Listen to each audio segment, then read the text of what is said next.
Hormuz strait बंद हो गया है, जहां से सबसे ज्यादा जो तेल सप्लाई होती है वो एशिया के देशों में, और उन एशियाई देशों में जो सबसे ज्यादा बड़ा खरीदार है, जो वहां ईरान के उससे तेल आता है, उसमें हम हैं और चीन है। तो हमारा वहां से जब इतनी बड़ी मात्रा में तेल आ रहा है, तो अगर वो बंद है तो हम कितने दिनों तक बिना तेल के गुजारा कर सकते हैं, और क्या हमने कुछ तेल बचा कर रखा है, यानी रिजर्व है हमारे पास। तो उसका आपको लेटेस्ट डाटा बताते हैं कि क्या हमें इससे घबराने की जरूरत है कि नहीं है। हर देश इमरजेंसी के लिए कि दुनिया के हालात खराब हो जाए, कहीं जंग छिड़ जाए या कुछ और प्रॉब्लम आ जाए, तो कुछ ना कुछ दिनों के लिए तेल का भंडार करके रखता है, रिजर्व स्टोर करके रखता है, ताकि अचानक इमरजेंसी के हालात ना पैदा हो। पता चला कि ट्रेनें रुक गई, गाड़ियां रुक गई, प्लेनें रुक गई, तो फिर चारों तरफ हाहाकार मच जाएगा। तो हर देश की अपनी पॉलिसी होती है कि वो तेल और ईंधन को स्टोर करके रखे। तब जो अभी आपको डेटा दिया पूरे इंडिया और इसका, तो पर डे एक और भी डेटा है कि जमीन से जो निकाले जाने वाले तेल का वजन है पर डे पूरी दुनिया में जो यूज होता है, सिर्फ देश में नहीं पूरी दुनिया में, वो है 11,699,863,636 किलो जमीन से पर डे तेल निकलता है, जिससे पूरी दुनिया को ईंधन मिलता है। 11,699,863,636 किलो, और अगर पाउंड में करें तो 26 अरब पाउंड। अंदाजा लगाइए पर डे तेल कुएं से कितना निकल रहा है। अब जो वही वाली बात आते हैं कि कितना स्टॉक है हमारे पास, क्या हमें घबराने की जरूरत है। तो पूरी दुनिया के टॉप कुछ देशों का स्टॉक आपको बताता हूं। मान लीजिए ये जंग लंबी खींची तो किस किस देश में परेशानी होगी, कहां नहीं होगी। सबसे ज्यादा स्टॉक पूरी दुनिया में इस वक्त ईंधन यानी तेल, डीजल और एलपीजी गैस का है। उसमें नंबर 1 पे है जापान। 254 दिनों का उनके पास रिजर्व ईंधन है, 254 डेज। अगर 254 दिन तक जंग चली तो बेशक ये हॉर्मुज और बाकी तेल वेल सब सप्लाई बंद हो जाए आज से ही, तो भी अगले 254 दिनों तक 254 डेज जापान सर्वाइव कर लेगा। नंबर 2 पे है अमेरिका, जिसने खुद ये जंग छेड़ी दी है।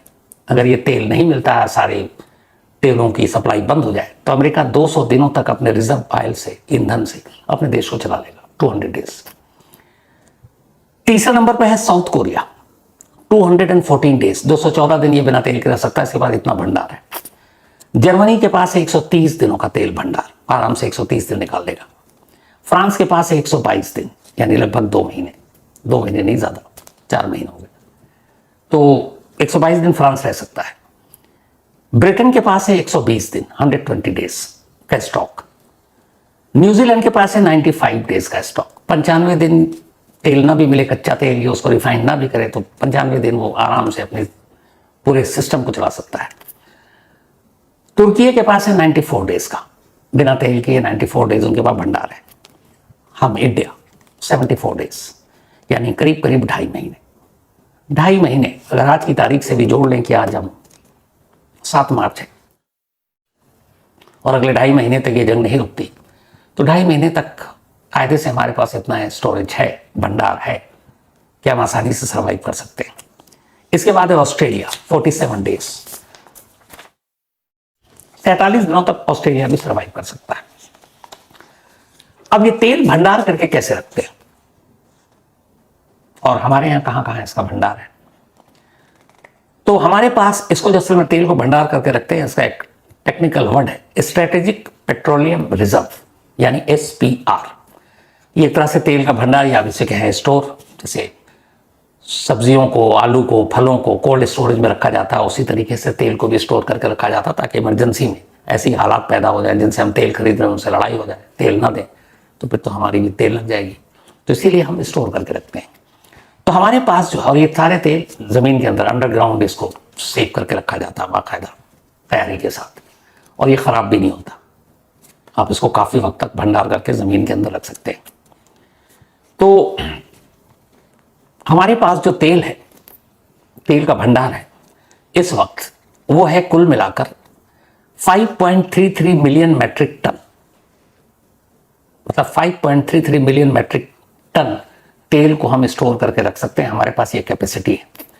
तो इसका सीधा मतलब ये है कि पेट्रोल, डीजल, ये जो भी देश की डिमांड है और जो हम पर डे का आपने जो बताया, तो सिर्फ और सिर्फ ये जो स्ट्रेटेजिक पेट्रोलियम रिजर्व है, यहां पर जो तेल का हमारे भंडार है 9.5 दिन तक हम इससे काम चला सकते हैं। अगर ईरान या किसी से भी हमें तेल ना मिले, इस वक्त हमारे पास इतना स्टोरेज है कि हम 9.5 डेज तक इसका यूज कर सकते हैं, हमें कोई परेशानी नहीं आएगी। इसके अलावा ये तो भंडार है जो जहां पर सिर्फ रखा ही बनाया है इसलिए क्या कि वहां आपको तेल को स्टोर करके रखना है।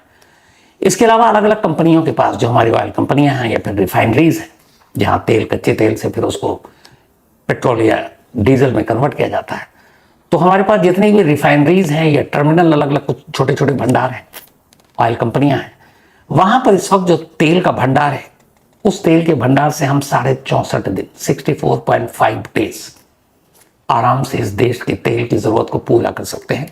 यानी 64.5 और 9.5 वही करीब 75 दिन 75 डेज का इस वक्त हमारे पास तेल का स्टॉक है। तो 74-75 दिन आसानी से हम या 2.5 महीने, अगर ये जंग नहीं रुकती है 2.5 महीने तक तेल की सप्लाई रुक जाती है, तो हमारे पास ये सारा तेल का भंडार हम इससे आराम से देश को चला सकते हैं। अब तेल की खपत के हिसाब से जैसा हमने शुरू में बताया कि इंडिया नंबर 3 पर है जहां सबसे ज्यादा जरूरतें या डिमांड है तेल की, अमेरिका और फिर चीन और फिर हम है।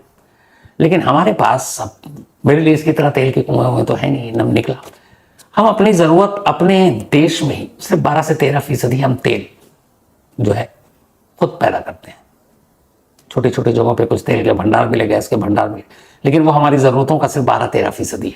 बाकी इसका मतलब है हमें 88 यानी 88 या 89% दूसरे देशों पर डिपेंडेंट होना पड़ता है। इसीलिए हम क्रूड ऑयल खरीदते हैं, कच्चा तेल, फिर अपनी रिफाइनरी में उसको शुद्ध करते हैं। तो जो भारत सबसे ज्यादा तेल खरीदता है जिन देशों से, उनमें इराक, सऊदी अरब, ईरान, ये 3 बड़े हैं। वैसे कुल मिलाकर करीब 40 देशों से हम तेल खरीदते हैं। अभी हाल में सबसे ज्यादा तेल पिछले महीने तक, जनवरी तक, हम रूस से खरीद रहे थे, अपनी जरूरत का करीब 30%। लेकिन टैरिफ को लेकर अमेरिका और ट्रंप ने धमकी दी, तो अब जनवरी के बाद से हमें रूस से तेल खरीदने में थोड़ी कमी आई है। हालांकि अब अमेरिका ने कहा कि हम आपको छूट दे रहे हैं 30 दिन की कि आप रूस से खरीद सकते हो। तो फिलहाल हम करीब 40 देशों से तेल खरीदते हैं, लेकिन इनमें सबसे ज्यादा जिन देशों से तेल खरीदते हैं उसमें ईरान है, इराक है, सऊदी अरब है, रूस है। अब ये जो हमारे पास तेल का भंडार है, जो मैंने कहा अंडरग्राउंड जमीन के अंदर इसको रखा जाता है, देश में 3 सबसे बड़े तेल भंडार है जहां ये तेल रखे जाते हैं। उनमें से एक है विशाखापट्टनम में, एक है बेंगलुरु में और एक है पादुर उडुपी में। ये 3 सबसे बड़े तेल भंडार है। सबसे बड़ा भंडार इन तीनों में भी पादुर उडुपी है, इसके बाद बेंगलुरु है और फिर विशाखापट्टनम है। साथ ही तेल कंपनियों, टर्मिनलों और बाकी ऐसे कुछ छोटे छोटे भी स्पॉट है जहां पर हम तेल को स्टोर करके रखते हैं और वहां से फिर इन तेलों की सप्लाई आगे की जाती है। अब सवाल यह कि क्या जैसे जापान के पास 250, अमेरिका के पास 200 दिन, तो हम अपना तेल स्टोर या भंडार बढ़ा नहीं सकते? बिल्कुल बढ़ा सकते हैं, इस पे काम चल रहा है।